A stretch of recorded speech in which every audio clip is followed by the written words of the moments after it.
جانشینی امیر اہل سنت کی بارگاہ میں یہ سوال عرض ہے کہ کئی لوگ سلام کرنے کے بعد ایسا کہتے ہیں جنت الحلال دوزخ الحرام، ایسا کہنا کیسا؟ اور بھی کچھ ملاتے ہیں جی، بہت کچھ ملا دیتے ہیں آگے. تمہارے بچے جی جی جی.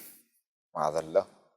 دیکھیے سلام تو ظاہر ہے کہ السلام علیکم ورحمۃ اللہ وبرکاتہ یہاں تک ٹھیک، یہ کامل سلام. یہ کامل سلام ہے، ٹھیک اس ہے. سے آگے نہ بڑھے. صحیح. اب جیسے کسی نے اگر السلام علیکم کہا تو اس کو چاہیے کہ ورحمۃ اللہ وبرکاتہ تک کہے، ٹھیک. بس اتنا ہی جواب دے. اب اگر سامنے والے نے اسی کا سلام کیا السلام علیکم ورحمۃ اللہ وبرکاتہ، جی تو یہ جواب میں بھی بس وبرکاتہ تک ہی کہے، آگے نہ بڑھے. حضور یہ ارشاد فرمائے جیسے انہوں نے سوال میں کہا کہ ایک تو اضافہ ہے، اور اضافے میں بھی نا مذاق مسخری کی کیفیت اس والے اضافے میں پائی جاتی ہے. تو دینی شعار جو ہیں یا دینی جو چیزیں ہیں ان کے اندر اس طریقے کا پہلو نہ ہی برتیں تو اچھا ہے. بالکل ٹھیک. بالکل، ان کو اعلی مذاق نہ بنائے. اعلی مذاق نہ بنا. اگر ان کا مذاق اڑائے تو ظاہر ہے کہ کفر ہے. صحیح. تو ان کو اعلی مذاق نہ بنائے، ٹھیک. یعنی ان کے اعلی مذاق نہیں، ان کے ذریعے مذاق نہ کرے. صحیح.